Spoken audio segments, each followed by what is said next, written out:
Chapter 7. The inherent satisfaction in taking the long shot.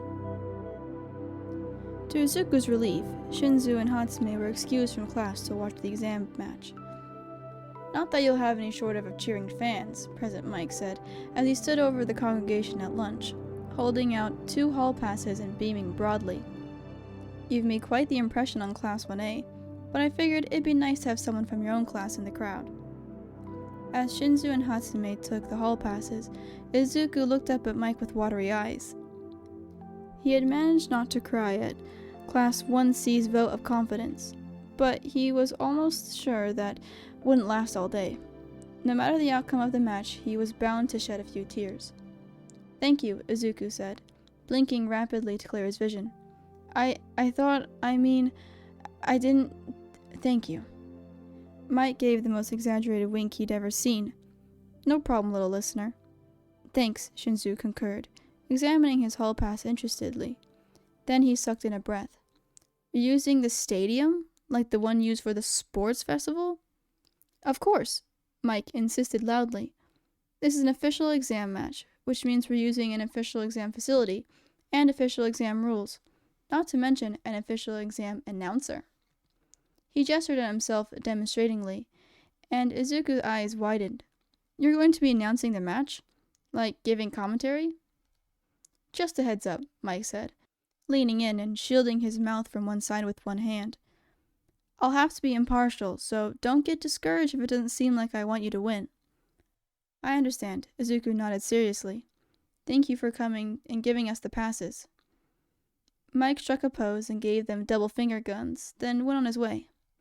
"He seems really cool," Hatsume said, as she chewed a bite of rice. "A little goofy, but mostly a nice guy." "He really seems to have a lot of faith in you, Mito," Shinzu said, with a raised eyebrow. "It'd be nice to have a teacher that wanted me to be in the hero course so bad." "When the sports festival comes, you'll have the hero course teachers falling all over themselves to mentor you," Izuku promised, and he was pleased when Shinzu blushed and didn't look away. "Eat up, green bean," Hatsume said, poking Izuku with a finger. "You're running out of time." "Right," said Izuku, and refocused on his lunch. He couldn't let anything distract him today. The stadium was big. Izuku had watched the UA sports festivals alongside the rest of the world since he was a child, so he thought he'd have a pretty good idea of the size facility he was going to be in. He was so far off the mark that he might as well have been picturing a scale model rather than the actual place.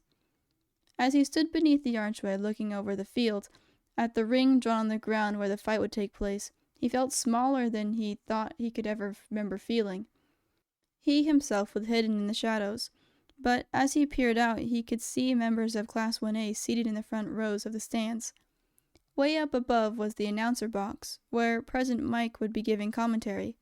It was all sickeningly real, and terrifyingly huge. "From Class 1A, the explosive powerhouse that dominated the entrance exam, it's Katsuki Bakugo," shouted Mike, his voice echoing throughout the stadium. Izuku doubted he even needed a microphone. Kachan walked out of an archway on the other side of the field, in gym clothes like Izuku, and wearing an apparent scowl. There was a smattering of polite applause from gathered Class 1A, mostly loudly from Ida and Kirishima. "And from Class 1C, Mike went on, sounding just as excited about one combatant as the other, to a degree Izuku found almost frighteningly precise. "The clever analyst who just keeps exceeding our expectations, Izuku Midoriya." Izuku walked out of the archway. The sunlight was dazzling in his eyes as he suddenly felt it cross his face, but its light was warming after the chill of the shadows. Class 1A was cheering wildly now, some of them standing up in their seats, whistles and chanting of his name reaching his ears as he walked. He blinked rapidly to let his eyes adjust, and stopped when he reached the edge of the circle, just as Kachan had. "The rules are real simple, folks," Mike called down from the audience. "It's one-on-one, no support items, quirks only, hand-to-hand fight. Anything goes, just stay in the circle, and the first person to cross the line loses. Now, combatants, enter the circle." Kachan stepped confidently forward, and Izuku mirrored him. They both walked until about half the length of the circle was between them, then stopped. Kachan's stance was relaxed, but Izuku knew how fast that could change, so he planted his feet. "On the count of 3, Mike shouted. 3, 2, 1, fight! Kachan didn't waste any time. He darted forward, eyes blazing manically, and a grin splitting his face wide. He was clearly looking forward to beating the hell out of Izuku, to showing the others how useless he was, just like he had nearly every day in middle school. Today was not every day in middle school. As a big right hook swung towards him, Izuku shifted slightly, catching the arm mid-swing and using it to flip Kachan over and throw him to the ground on his back. Kachan gave a loud grunt on the impact, eyes closed against the hit. All too soon they were popped open, however. As Izuku backed up towards the center of the ring, Kachan quickly rolled into a crouch. He was glaring at Izuku, teeth bared. "A bold opening from Bakugo, but it's no match for the skill on display by Midoriya," came Mike's voice, booming over the pitch, summoning a round of cheers from the crowd. "What the hell, you damn nerd," Kachan growled, scrambling to get his feet once more. "You always open with the big right hook, Kachan," Izuku said, putting his hands up in front of himself, balled into fists, and prepared to strike. "It's the same every time. I studied all those heroes for so long, and that includes you. I know how you fight." He darted forward, drawing his fist back as he went, "and I know just how to beat you." Kachan growled again, lips pulled back in a snarl, and this time he didn't waste any time with the punch or block.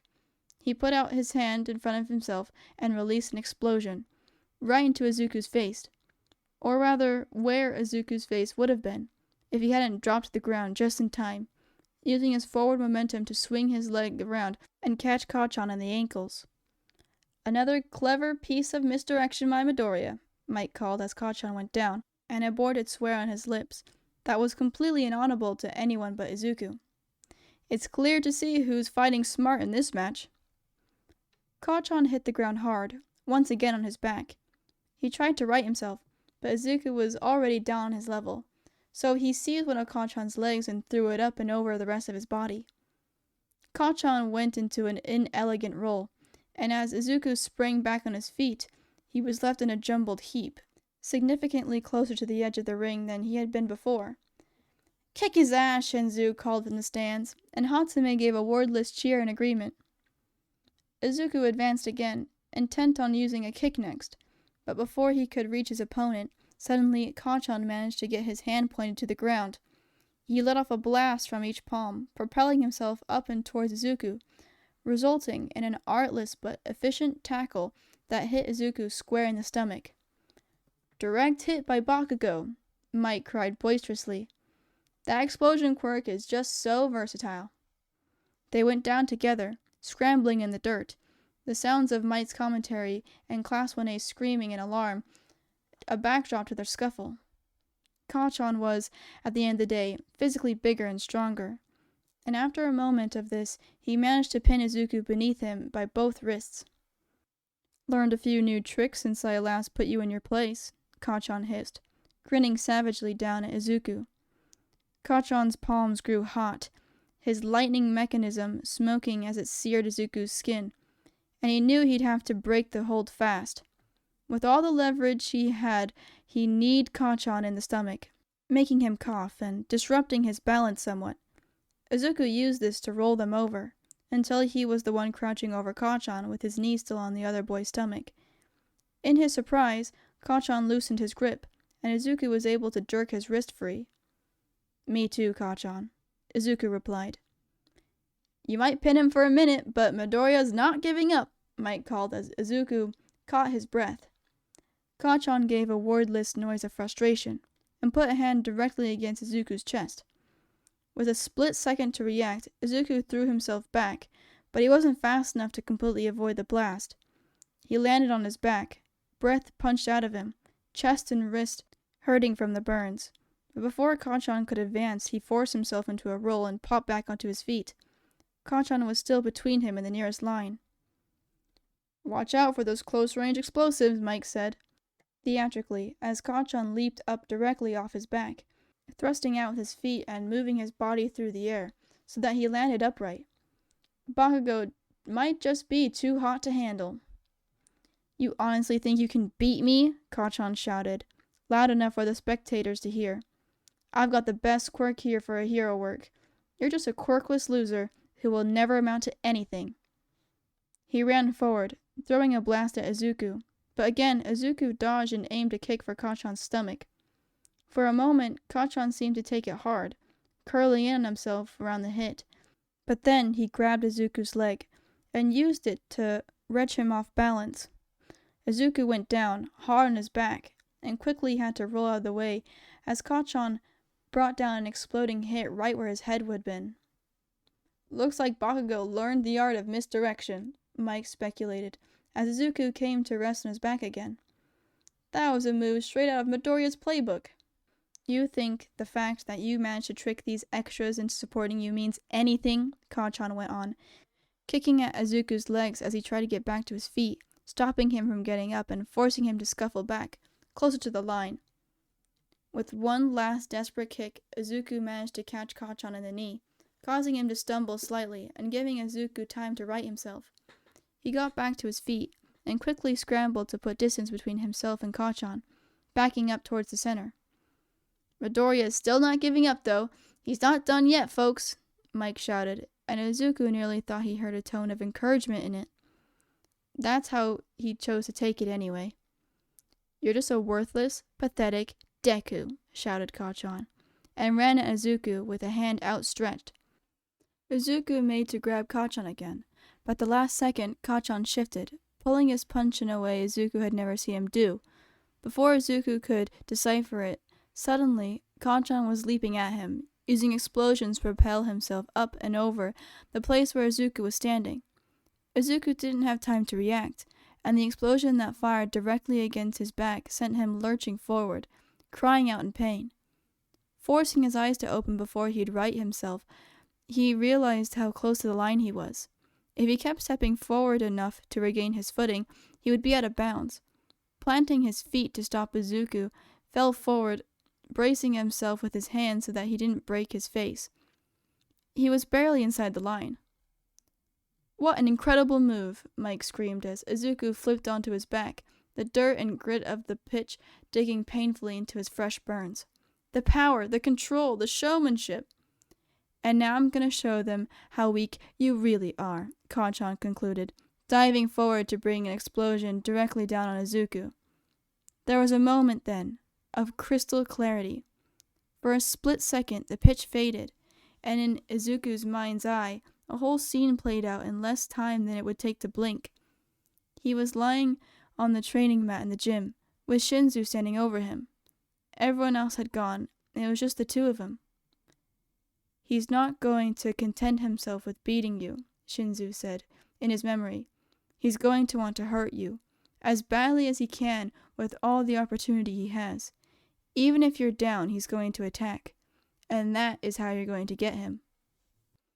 As Kachan committed to his attack, angling his body into the dive and pressing off the ground with one last powerful leap, Izuku brought his legs up against his chest.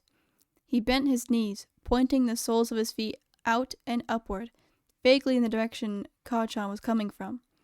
He didn't kick out right away. He waited until Kachan was above him, until the explosions were already fiercely blossoms emanating from his palms.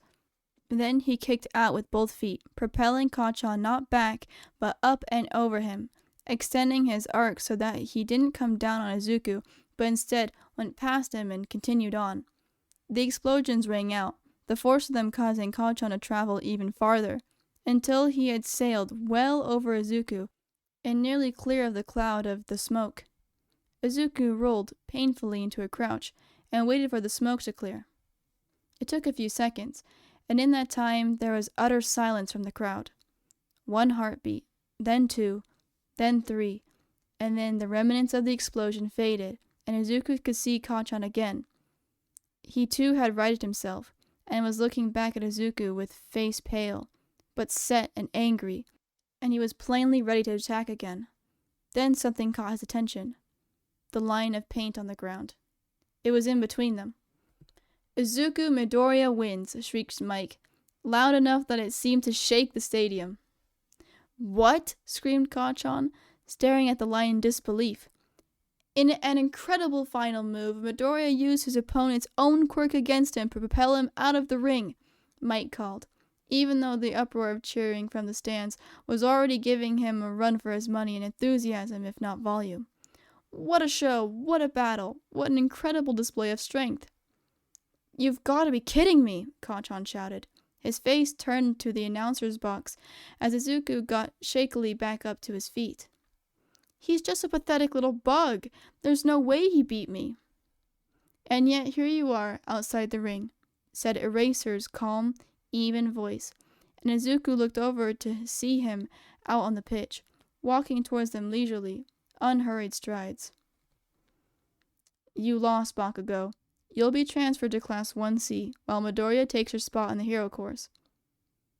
"I'm not going to the damn Gen Ed course," Kacchan screamed, rounding on Eraser when the announcer's box wouldn't respond to his ire. "Deku can't be a hero. He doesn't even have a quirk. I'm the ideal hero." "Not from my perspective," Eraser said seriously. "From where I'm standing, you're a bully who only cares about himself, more likely to make jackboot thug than a hero." Kacchan let out a wordless roar of rage, but he seemed to know that he'd get nowhere by attacking Eraser. Instead, he rounded on Izuku, palms popping with explosions and eyes full of burning rage. "You're dead, Deku," he shouted. "You're gonna wish you jumped off the roof when I told you to." Izuku dropped into a fighting stance, ready to defend against any of Kacchan's attacks. But before either of them could move, suddenly Kacchan's explosions were fizzling out. A split second later, before he'd even had time to be confused, Eraser's capture weapon was wrapping around him, pinning his hands to his sides and dragging him across the pitch up against the teacher's chest. "So it's true," Eraser growled, glaring at Kacchan with his eyes blazing red. "You did tell him to kill himself in middle school." "So what?" Kacchan grumbled, straining against the capture weapon. "No one cared. That little punk deserved—" "No one deserves suicide baiting." Eraser cut him off sharply. "Your middle school might have not taken it seriously, but at UA we consider it a very serious matter. You're going to explain yourself to Principal Nezu, and when that meeting is over, you will count yourself lucky if you end up in Gen Ed." Eraser's hair fell from his face, and his capture weapon unraveled from Kacchan. Before Kacchan could move, though, Eraser was taking him by the arm and dragging him towards the archway that led off the pitch and out of the arena. Izuku made to go after them, hand outstretched, but before he could do or say anything, suddenly arms were wrapping around his torso and lifting him off his feet. "Congratulations, Midoriya," came Ida's voice, both above and rumbling through his chest pressed to his side. Izuku winced as the bone-crushing hug put pressure on the places where he was burned, but he managed not to make noise of distress. "Ida?" Izuku asked instead, and was immediately set back to his feet. He turned to see Ida giving a formal bow. "I apologize for hugging you," he said, then straightened and began chopping his hand down through the air for emphasis. "I was merely overwhelmed by the moment. Your victory was very impressive and extremely satisfying to watch." "Way to go, Midoriya," came Araka's voice from behind Ida, and Izuku peered around the taller boy to see that the stands were empty and all the spectators were streaming out onto the field. "Thanks," Izuku said numbly. He was surprised to realize he was shaking. Why was he shaking? "I couldn't have done it without all of you." "You're too kind," Ida insisted, and Araka giggled. Kirishima had to ruffle his hair. Hagakure had to give him a big hug. Yaozu shook his hand and made a whispered apology that she hadn't been there to train with him.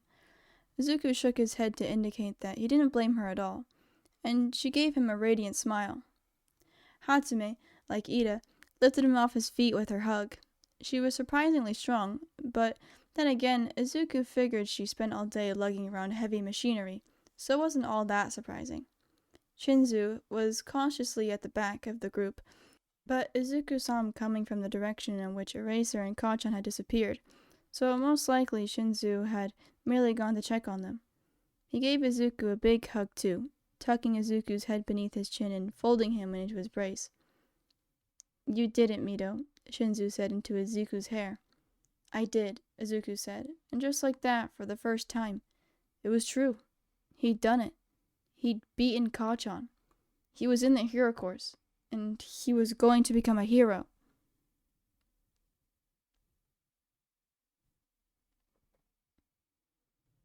Izuku did, in the end, cry.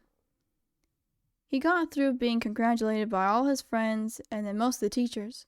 Eraserhead was absent from the celebrations, but Midnight assured him that his new homeroom teacher was glad he'd won. She made a slightly off-color joke, and then another when Izuku jolted in surprise, but then she gave him her sincere congratulations.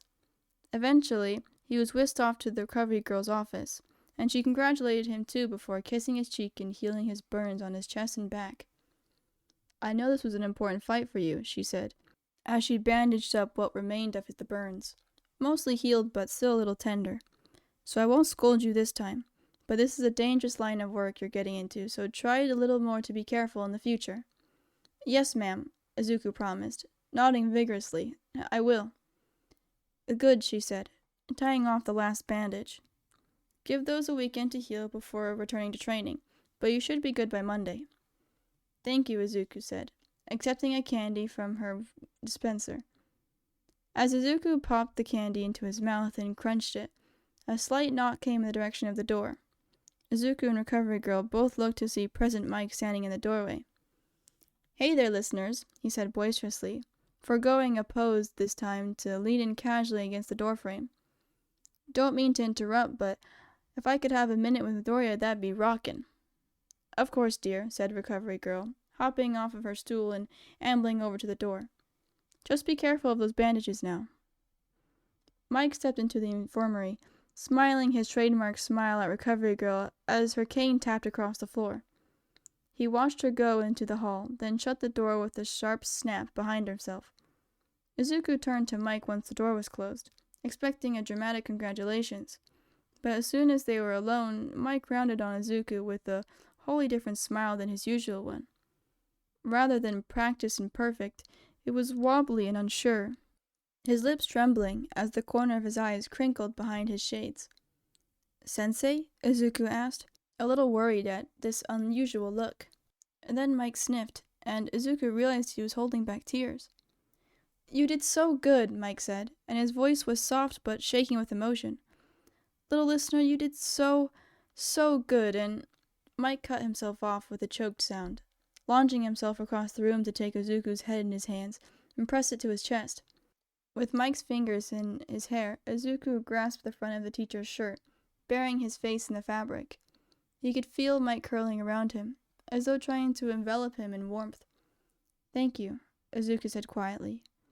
He knew Mike had stopped talking and come to hug him because he finally was crying.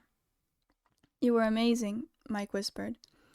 "You were a star out there. You were everything I knew you could be." "I couldn't let everyone down," Izuku shook his head, rubbing his eyes against Mike's chest. "I couldn't let you down.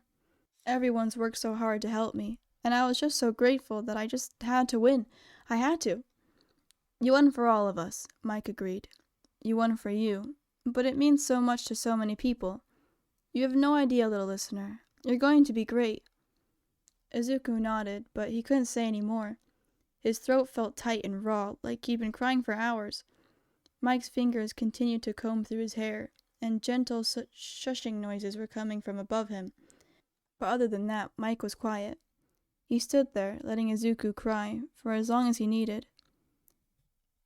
After a few minutes of this, Izuku sniffled purposefully and unwound his fingers from the front of Mike's shirt. Mike disentangled his hands from Izuku's hair, and when he stepped back, Izuku caught him wiping at one eye with his finger before letting his shades fall back into place. He smiled down at Izuku, a genuine, artless smile that made Izuku feel warm inside. "Welcome to the hero course, little listener," Mike said happily. "You've got a lot to learn, but I know you'll do great." "I'll do my best," Izuku promised, nodding seriously. I couldn't ask for a better teacher. Mike opened his mouth to respond, but before he could say anything, suddenly there came a loud knock at the door. Both of them jolted and looked around. That did not sound like a knock that came from the tiny recovery girl. Yes? Mike called curiously. The door slid open, and Izuku's heart clenched to see All Might standing on the other side. Yamada, he boomed, the light glinting off of his perfect teeth as he smiled. I heard I might find you here. Would it be alright if I had a moment with young Midoriya? Mike glanced at Izuku, as though asking for permission.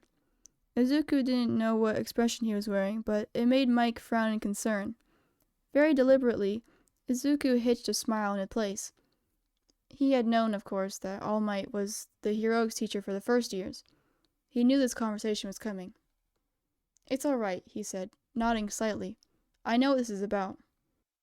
Mike glanced at All Might distrustfully for a second, then fixed his own present Mike smile back into place and gave a casual finger gun. No probs, he said, and walked over to the door. All Might stepped inside to give him room to step out, and Mike threw one last glance at Izuku once he was out in the hall. Izuku gave him a reassuring smile, and he shut the door. Now it was All Might's turn to strike a pose. Young man, he said loudly, I'm sure you're wondering why I want to talk with you. You're going to tell me I can't be a hero without a quirk, Izuku said dully. In response to this, All Might gave a loud, hacking cough. Blood sprang from his mouth as his body seemed to deflate until he was standing before Izuku as a tall, skinny skeleton of a man. He coughed a few more times, softer and shorter, then wiped at his mouth with his hand. No, he said at last, his voice lower and rougher as though from disuse, like this form and his other one were two different people. Actually, I came to tell you quite the opposite. Izuku stared at him, nonplussed. What? All Might cleared his throat, then stood a little straighter, and stared at Izuku with his dark, sunken eyes. Young man, he began purposefully. You've seen me in this form, and you know my secret. Or rather, you know part of my secret. On the day we met, you caught me at a bad time. I was out of energy to maintain my All Might form, and I was experiencing a moment of weakness. A moment of weakness? Izuku repeated. He couldn't fathom where All Might was going with this. All Might hung his head. I was losing faith in myself, he said. And with it, I was losing faith in the future. I had forgotten the things that made me want to be a hero, and the things that made it possible for me to achieve my dream. I spoke harshly to you, because I was too busy being a grouchy old man to be a hero. You didn't deserve that. It's all right, Izuku said automatically. You don't need to apologize to me. If you're not going to tell me to reject the transfer to the hero course, I would never tell you a thing like that, All Might insisted, putting up both hands as though to ward off the very idea. The courage you displayed on that day when you dove into the incident on the street inspired me to act as well. If you hadn't acted, a timid, quirkless boy like you, I wouldn't have been able to help. You reminded me of why I became a hero, and more than that, you restored my faith in heroes. Izuku stared at him, but didn't say anything. He couldn't think of a single thing to say. How could he have done all that? He only acted without thinking, diving headlong into a dangerous situation with no plan. How could he have restored All Might's faith in heroes? All Might took a deep breath, rubbing the back of his neck. Look, the point I'm meanderingly trying to make is that I was wrong. Young man, you can be a hero, and I want to help you. I want to give you my quirk. Izuku blinked at him. I think I misheard you, he said, after moments of silence. It sounded like you said, my quirk, All Might cut him off, is very special. It is the only quirk in the world, to my knowledge, that can be passed from one person to another. Since the dawn of quirks, it has passed from one wielder to another, one hero to another, picking up power as it goes. The physical abilities of all previous wielders combine into its strength, speed, and power that I also used to become a hero. This is the power known as One for All. One for All, Izuku echoed in a daze. Everything seemed very far away right now. On the day we met, I wasn't sure, All Might said. I had a plan to find a successor, someone to pass One for All on to, now that my body is almost ready to give out. I was going to use my teaching position to find a hero student who was worthy. Well, I have. I've made my choice, and the hero student I've selected is you. Me? Izuku sputtered, eyes wide. Yes, you, All Might confirmed. Then he held out a hand. Will you accept my decision and allow me to pass on the power of One for All to you? Izuku looked at All Might's hand. His mind was reeling to fit everything he just learned into his previous view of the world. His imagination whirled to fit having a quirk into his vision of the future. Somehow, none of it seemed to work. He wrestled with it, trying to make the pieces click into place, but somehow he just couldn't make it come together. Something he couldn't identify kept the conclusions tantalizing out of reach. A hero needs to remember that they have influence over others with what they say and how they act, Mike had said. They look up to me because I'm a hero, so I've got to set a good example for them. I heard you don't have a quirk, Fujioka had told him. Well, neither does my little sister. I just thought if you win, well, it'd be really something to tell her. I'm sorry, Izuku, his mother had sobbed. I wish things were different. No, he said. For a moment, there was silence. All Might stared at him, mouth open, blinking in confusion. Then suddenly, another hacking cough racked his body, and he withdrew his hand and held it over his mouth to avoid spitting blood all over Izuku. No, All Might repeated, once he had regained control of himself. No, Izuku said again, stronger this time, louder and more sure. Thank you for the kind offer. I appreciate your faith in me very much, but I cannot accept your quirk. Why not? All Might demanded. I promise this isn't a joke. I'm dead serious about. I believe you, Izuku assured him hurriedly. Really, I do, but I need to become a hero without a quirk. All Might paused a moment as though to digest this piece of information. You're serious, he realized. We're going to say no to the chance of a lifetime. I'm sorry, Izuku said sheepishly. But if today proved anything, it's that I can be a hero without a quirk. And if I can do that, if that's all possible, I think it's something I need to do. There are plenty of worthy candidates for your successor, and I'm sure the one you'll choose will be amazing. But there's only one quirkless kid who's made it into the hero course as it is. It'll be hard, All Might warned. Being a hero even with a quirk is no joke. Without one, you'll have to work twice as hard as everyone else. 10 times as hard, Izuku agreed. But someday soon, some little kid is going to be diagnosed quirkless. He's going to come home from the worst doctor visit of his life, the one that crushes his dreams and forever singles him out as weak and worthless. And he's going to go to the computer and search for information on famous quirkless people. If that search can pull up a hero, even just one, do you know what it will mean to him? Do you know what it would have meant to me? All Might looked at him a few moments longer. Izuku wondered if he could understand, having been so powerful for so long. Before he had gotten All for One, what had his life been like? Did he remember what it was like to be helpless? Eventually, All Might nodded. I do, he said. Izuku gave him a grateful smile, and All Might slapped a hand over his face. Oh man, he said. I really thought I'd finished my search. Now I have to start all over again. Maybe Nezu has a recommendation? Izuku consoled, trying not to feel guilty. His recommendation was you, All Might laughed. Everyone I know recommended you. You were perfect. Not that perfect, Izuku smiled shyly. All Might gave him a wide grin, and though it seemed to strain his skeletal face, it lit up his hooded eyes and made them sparkle. Perfect just as you are, he said, and winked.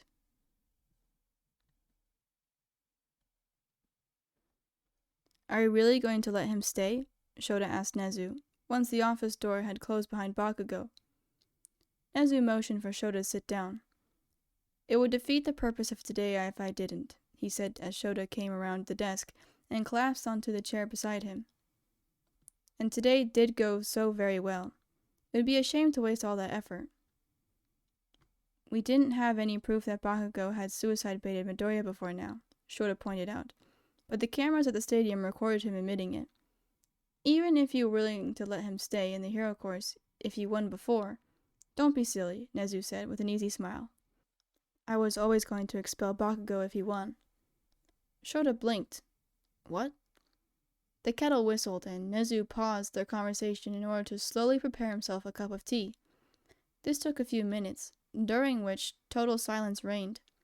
Shota waited patiently as he settled himself in the chair and took a sip, then gave an audible sigh. There was no point rushing Nezu with a cup of tea. Finally, Nezu turned his smile back on Shota. I had every intention of expelling Bakugo at this next infraction, Nezu repeated. All the evidence we have suggests that my early impressions of him were correct. His personality and treatment simply aren't suited for being a hero. I couldn't put the weight of UA's reputation behind a candidate so volatile. It wouldn't be right, and it wouldn't be smart. And Midoriya? Shota prompted. Would you have left him in Gen Ed? Of course not, Nezu's voice was nearly a laugh. I would have waited until the sports festival, and depending on his performance there, I would have transferred him either into the support course or the hero course, as befitted the circumstances. It wouldn't do to simply waste a mind like his. Then why bother with the match at all? Shota wondered. Why make such a big deal out of making them fight, if the outcome was going to be the same either way? Nezu took a long sip of tea. My instincts regarding Midoriya were that his main issue was confidence. Tell me, how do you think his confidence is doing after today? Much better, Shota admitted. That I understand, but what about Bakugo? You still intended to honor the deal and transfer him to Gen Ed. A very merciful solution, wouldn't you agree? Nezu said pointedly. By expelling him for behavioral misconduct, rather than inability to meet course expectations, we would be demonstrating that our admittance parameters are flawed enough to allow in such a unruly student to enter the school in the first place. Nezu wrinkled his nose a little bit, and Shota could appreciate what it cost him to admit that, even if he was only talking about the school's reputation, rather than reality. As such, expelling him would nearly be damage control, Nezu went on, a way to avoid the situation getting any worse. Transferring him to general education course, by contrast, looks significantly less judgmental. It seems less like projecting the school, and more like just protecting him. An elegant solution, Shota agreed, even if it doesn't seem fair. Consider also what might happen to Bakugo after expulsion, Nezu countered. A boy with such a strong quirk, and so many emotional problems, denied the one thing he wants above all else, how easy do you think it would be for him to fall in a bad crowd? So putting him in Gen Ed gives him the illusion of mercy, while also keeping him on a short leash, Shota concluded. You do have a way of tying things up neatly. I like to think so, Nezu sighed into his tea. There's just one more thing I'd like to know, though, Shota said, earning himself a raised eyebrow as Nezu took another sip. Why are you telling me this, as opposed to Hisashi? Nezu smiled over the rim of his cup. For the same reason I'm telling you now, as opposed to a week and a half ago, he said pleasantly. I had hoped that the preparations for Midoriya's match might sponsor a sense of community. In particular, I thought Yamada might become a little more attached to Midoriya, having seen him work so hard, and I thought that would be good for both of them. Shota nodded. He knew perfectly well what Nezu meant. He had thought about placing Midoriya in a perilous situation would spark Hisashi's heroic instincts, make him more protective of the boy. Shota had to admit it had worked, and not only on Hisashi. I am in awe of your wisdom, he said, only partially sarcastically. Are you dissatisfied? Nezu asked, with an air of someone who already knew the answer to their question. Shota shook his head. No, I'm not.